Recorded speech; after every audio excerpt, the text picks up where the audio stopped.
President, we come to the close of the 115th Congress. This will be my last speech in this Congress. It's an honor to be in this body. It's a privilege that I take very seriously, as I know the presiding officer does as well. But today I come to talk about a topic that I told this body in my maiden speech was the reason I ran for the United States Senate. And at the end of each year, I try to remind us all where we are on this topic, and that is the financial crisis that the United States faces today. It's intertwined with the global security crisis that you just heard a speech on just a minute ago, and they're very much interrelated. Today, we have $21 trillion of debt, and what makes that so important is that just this week, just recently, the Federal Reserve increased the Fed fund rate 1/4 point. Now, to most people, that really doesn't sound like a big deal. But this is the 9th increase just in the last couple of years. And just this 1/4 point increase is $50 billion of new interest that the federal government is obligated to pay every year. Every year. And over the last couple of years, those 9 increases represent 2.25% increase. So 2.25% on the interest rate means $450 billion of new interest expense liability that the federal government has incurred over the last couple of years. Now, Mr. President, put that in perspective. We only raise about $2.2 trillion in total federal income tax. We spend about $700 billion on our military, only $200 billion on our veterans. Mr. President, this is a train wreck. And it is a crisis of full proportion. And yet here we are, just last night, passed our 186th continuing resolution since 1974, when the Budget Act of 1974 was passed. That's one of our problems. Combine that with 8 years of lethargic economic productivity, and you end up with a burgeoning debt crisis. It's projected that by the Congressional Budget Office that at the current interest rates, with no other interest rate increases, that the interest on the debt will grow by 2023, just 5 short years. We will be spending more on interest only than we will on national defense. Mr. President, that cannot happen. The world bond markets probably won't let that happen. And here we are, 2018. And how did we get here? In 2000, at the end of the President Clinton administration, this country had $6 trillion of debt. In 2008, at the end of President Bush's administration, we had $10 trillion of debt. In 2016, at the end of President Obama's tenure, we had $20 trillion of debt. In that 8 years, America added more to the debt than all other presidents combined prior to 2008. Today, the rate continues. We're at $21 trillion of debt. In my office, Mr. President, we have a debt clock that actually shows real time how this debt clicks forward every day, every minute. It's a sobering thing to watch because this is a legacy that we're giving to our children and our grandchildren, Mr. President, and there's no reason to let this go forward. We can solve this today. Under the Obama administration, Mr. President, over those 8 years, the federal government borrowed about 30 to 35, a little less than 35% of what it spent as a federal government. Let me say that again. It borrowed almost a third of what it spent. Now, to put that in perspective, the discretionary part of our budget, we spend about $4 trillion a year, including all of our mandatory expenses, but only 1.3 of that 4.3 is discretionary. Discretionary is about 25%. So if you're borrowing 30%, 33%, and your discretionary spending is 25%, and all of your first monies that come in go to pay for the mandatory expenses, just like a car payment, a house payment, insurance payment, automatically deducted, that's exactly what happens in the federal government, Mr. President. And so what we have is the situation where every dime during those 8 years of discretionary spending was by definition borrowed money. Today, we're not borrowing quite that much, but the problem continues that most of our domestic discretionary spending is borrowed money. This is not lost on leaders around the world. Our near-peer competitors in Russia and China pay attention to this. They saw we cut our military spending over those 8 years, ending in 2016, by 25%, Mr. President.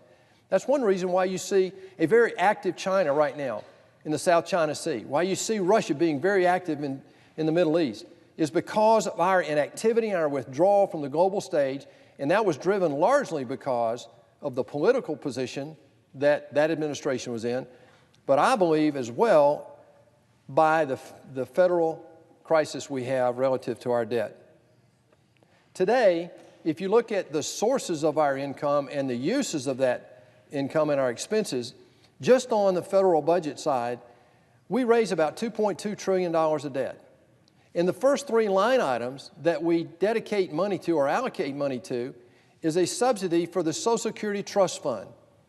Now, this is the first year that's really happened. It was never supposed to happen. The trust fund was supposed to sustain itself forever indefinitely. It was supposed to be self-sustaining. The second item is Medicare Trust Fund. Now, the Medicare Trust Fund has to be subsidized by the general account of the federal budget.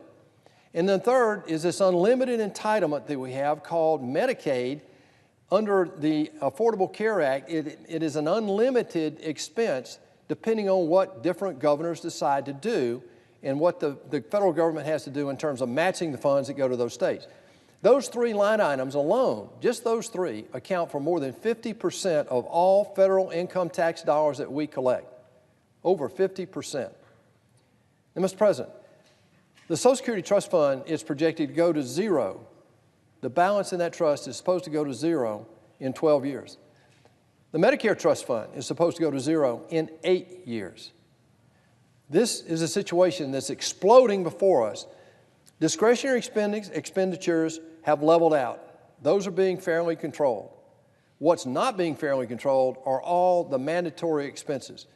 The Social Security expenses, Medicare, Medicaid, pension benefits for federal employees, and the interest on the debt. The fastest growing of all of that is the interest on the debt, as I just mentioned earlier. We've added $450 billion of new interest expense just in the last 2 years. I believe there's a way forward. We've been talking about it. President Trump said job one when he got elected was growing the economy. Why? Well, one of the benefits, we put people back to work, we get confidence going again, we get the economy going, but it also raises more federal dollars for the federal government. The Congressional Budget Office says if you grow the economy 100 basis points, more than we were growing during the Obama administration, which was only 1.9% over 8 years, that adds, that 1 percentage point of growth adds $300 billion a year. Well, we're growing much faster than that now, Mr. President. We're growing at almost twice the rate that we did. The GDP is growing almost twice the rate as it did during the Obama administration. And what that means is that we have lowered the curve over the next decade of this debt cycle, this ever-increasing debt cycle. We have lowered the curve by some estimates of as much as $3 trillion, Mr. President. That's the first step. The second step is this budget process we are working on to try to fix. We formed a joint select committee this year of equal numbers of participants from Republican to Democrat, House and Senate. While we didn't pass a bill coming out of that exercise, we did agree on several things that will allow us to avoid putting a pressure on the end of the year that leads to these continuing resolutions and these omnibuses that are generating more and more debt. The third thing is redundant agencies and excess spending, Mr. President. The Department of Defense this year has provided the first ever in the United States history its own internal financial audit. Now, there was a law written in 1991 that basically said this was required, but nobody has ever forced that to happen. Secretary Mattis and President Trump have forced that to happen. And over the next couple of years, we'll be digesting what exactly they are finding in that internal audit. But you can't get a turnaround if you don't know what's going on with the outflows, and that's exactly what we're doing in the Department of Defense. So make this known that President Trump has, yes, we've increased spending to get our readiness back, to recap our military, and to develop the capability we need to protect this country. But at the same time, he's holding the Department of Defense accountable for every single red cent it spends. And the first step of that is this internal audit. As a member of the Armed Services Committee and a member of the Budget Committee, this is in the wheelhouse of those two committees. And I can tell you every member, Democrat and Republican, are interested in that audit and how it can make us much more productive and efficient in terms of how we spend taxpayer money. The fourth is we've got to, after 8 years of arguing about the health care insurance plan for the individual market, which is about 21 million people, we need to start talking about the underlying cost drivers of our spiraling health care costs. And then lastly, the fifth and final thing that we have to do to address this debt over the next 20 to 30 years is we immediately have to save Social Security, Medicare, and Medicaid programs for our recipients that need those benefits. But we also have to secure them for the future, Mr. President. And there are solutions out there. That's the good news today. The bad news, yes, this spiraling debt is still with us. It is absolutely the #1 threat to our national security. There's no doubt about that. I believe that. Secretary Mattis believes that. Prior Chairman of Joint Chiefs of Staff believed that. But we've got to get the political will to face the American people and to tell us all that we have to have a plan over the next 20 or 30 years that will absolutely bring this back into reason. One of my great colleagues in this body, a Democrat, Senator Sheldon Whitehouse from Rhode Island, has an idea to go out in the future and pick a date certain, agree on the debt as a percentage of GDP, and then move backwards with a guardrail plan on a roadmap to today to allow us to get there over time. I'm in full support of that. He has been a big ally in this effort to rein in the debt and to develop a budget process that's sensical. Mr. President, it's clear to me that after 4 years in this body, we've made some progress on this, but not nearly enough. In 6 short years, one of our major trust funds, of one of the major pillars of our social safety net system, the Medicare system, that trust fund goes to zero. We deserve better than this. Democrats and Republicans both agree on that.